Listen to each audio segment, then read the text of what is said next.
Olá pessoal, professor Wagner do curso Agora Vai. A gente está aqui para te ajudar a passar nas provas da sua vida. Não deixe de curtir a nossa página, deixe o seu like e vem com a gente para mais uma aula de física. Vencer sucesso! Pessoal, na aula de hoje, reflexão da luz, espelhos planos. Parece ser algo muito tranquilo o estudo de espelhos, mas a gente precisa entender e compreender as relações desse sistema, beleza? Pessoal, para a gente falar de espelhos, a gente vai falar de reflexão da luz. Toda vez que a luz incide sobre uma superfície, três coisas vão acontecer. Primeira, haverá reflexão da luz. Segunda, haverá refração dessa luz. Terceiro, haverá absorção da superfície dessa luz. Certo? Então, parte da luz é refletida, parte é refratada e parte é absorvida. E a gente vai observar hoje só a relação de reflexão dessa luz. Presta atenção, toda vez que a luz incide sobre uma superfície plana e polida, ok? A gente vai ter uma reflexão muito bacana de analisar. Se essa superfície não for polida, a gente vai ter uma reflexão difusa, os raios vão cada um para uma direção, a gente não consegue analisar esse sistema. Na reflexão aqui numa superfície polida, a hora que o raio incidente ele toca a superfície, imediatamente a gente vai traçar uma reta chamada de reta normal. Essa reta é sempre perpendicular à superfície, significa forma 90 graus com a superfície, tranquilo? A partir de então, a gente vai calcular esse ângulo é chamado de ângulo de incidência.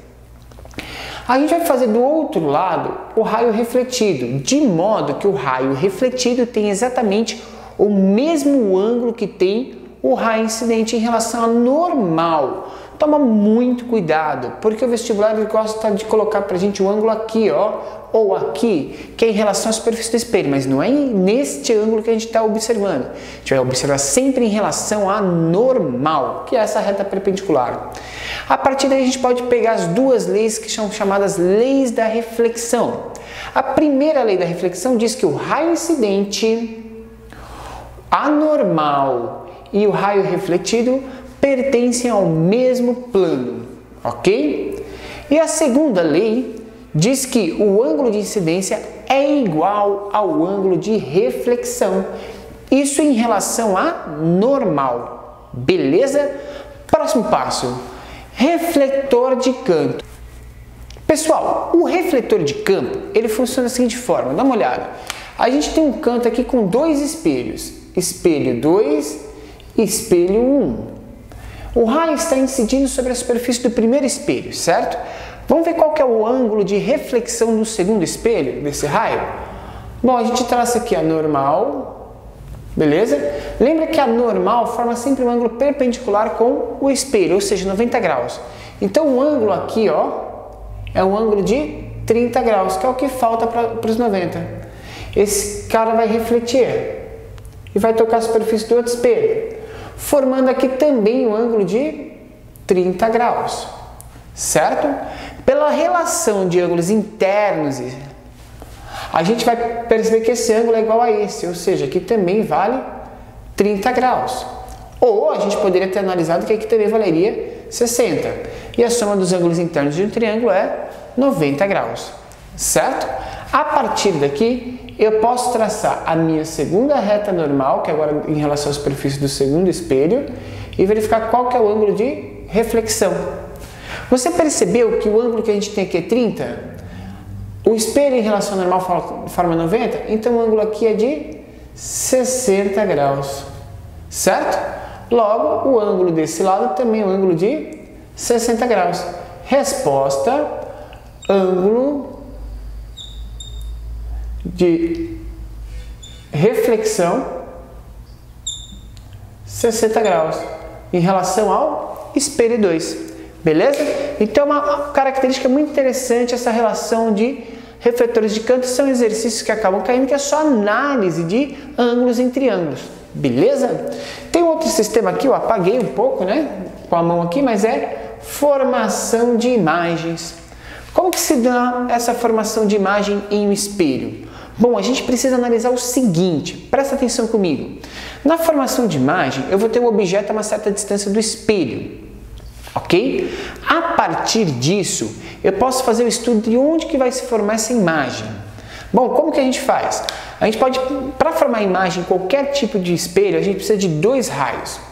Bom, vou pegar um raio aqui que ele sai perpendicular e atravessa o espelho. Todo raio que atravessa qualquer superfície espelhar ou especular, formando um ângulo de 90 graus, ela passa direto, sem sofrer interferência. Aí posso pegar um outro raio que forma um ângulo. Então vou pegar um segundo raio aqui, que forma um ângulo. Aqui eu traço minha reta normal, beleza? E ele vai ter um ângulo de reflexão aqui. Pessoal, ângulo de incidência, vamos traçar aqui novamente, ângulo de reflexão. A partir disso, eu posso dizer para você que imediatamente esses dois raios nunca se encontram, não no mundo real, mas atrás do espelho eles acabam se encontrando e vão formar aqui o que a gente pode chamar de imagem virtual. O cruzamento desses dois raios permite a gente estudar aqui a formação da imagem. Então essa bolinha se forma lá embaixo, ok? Acaba formando essa imagem aqui. Lembrando que aqui eu tinha classificado a distância do objeto ao espelho. Aqui eu também posso classificar essa distância do espelho até a imagem. E essas distâncias são iguais. Isso é importante para a gente pensar no seguinte: eu posso relacionar a essas posições da seguinte forma. Se eu estou, por exemplo, a 2 metros do espelho, isso significa que a imagem também está a 2 metros do espelho. Então a minha posição em relação à minha imagem é 2 mais 2, será 4 metros. Agora imagina que eu resolvi me aproximar do espelho. E aí essa distância passa a ser de 1 metro. Qual que vai ser a minha imagem? Minha imagem vai ter que se aproximar junto, né? Ela só reflete o que eu estou fazendo. Então ela também vai se aproximar para 1 metro. Então a distância vai ser de 2 metros. Lembra que era 4? Passou para 2. Ou seja, qualquer movimento que o objeto faça em relação ao espelho, esse movimento vai ser dobrado em relação à sua posição com a sua imagem. Entendeu? Beleza. Gente, lembrando que essa imagem que forma é uma imagem projetada no espelho, que a gente chama de imagem virtual. Beleza? Outro ponto importante em espelhos planos é a gente analisar ângulo de visão. Eu tenho um observador aqui, não sei se você consegue analisá-lo, e ele tem um espelho, certo? Esse espelho tem as suas extremidades aqui, ó, seus pontos limites. Para analisar o ângulo de visão, eu vou sempre projetar um raio de luz que saia do olho do observador, toque o espelho em uma das suas extremidades, traço aqui a retinha normal, vou verificar o ângulo de incidência, vou fazer o ângulo de reflexão igual e vou projetar esse raio para cá. Beleza?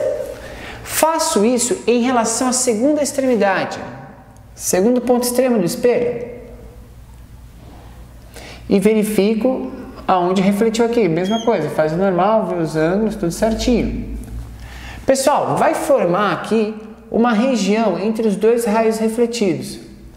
Essa região entre os dois raios refletidos é a região onde o observador consegue enxergar. Esse é o chamado ângulo de visão que ele tem. Ou seja, eu tinha destacado aqui vários pontos, de A até G. E os pontos que ficaram dentro dessa região são os pontos A, B e C. Então, a partir daquela posição, o observador, através do espelho, só consegue observar esses 3 elementos. Os demais ele não enxerga nessa característica aí. Entendeu? Beleza. Última coisa que eu quero falar para você, que essa aqui é a aula 1 de espelhos planos, é sobre imagens extensas, certo? A palavra amor, quando projetada, ela fica dessa forma. Percebe que os pontos que estão próximos aparecem primeiro, porque a distância tem que ser relacionada, tem que ser proporcional. Então os pontos depois aparecem depois, ok? E essas imagens aqui, elas são chamadas de imagens enantimorfas. O que são imagens enantimorfas? Elas não se sobrepõem, beleza? Então a gente tem que tomar muito cuidado, porque eu posso pedir para você uma relação assim, ou eu posso colocar o espelho para você na vertical e pedir para você uma relação assim. E aí você vai observar essa formação de imagem. Porém, olha lá, era para aparecer a palavra amor, só que o R fica ao contrário, ok? Por quê? Porque são imagens antimórficas, elas não sobrepõem uma imagem que seria real, mas a gente poderia escrever dessa forma aí. Beleza, pessoal? Assim a gente estuda a primeira parte de relação de espelhos. Na próxima aula, a gente vai falar de alguns outros elementos e já vamos falar dos espelhos esféricos. Beleza? Esse é o curso Agora Vai, levando ensino de qualidade para você. Não deixe de dar seu like, não deixe de curtir a nossa página, não deixe de compartilhar com seus amigos. A nossa ideia é chegar mais próximo de você e fazer lá para você que física é possível de aprender e é muito tranquilo. Beleza? Vem com a gente, vencer sucesso!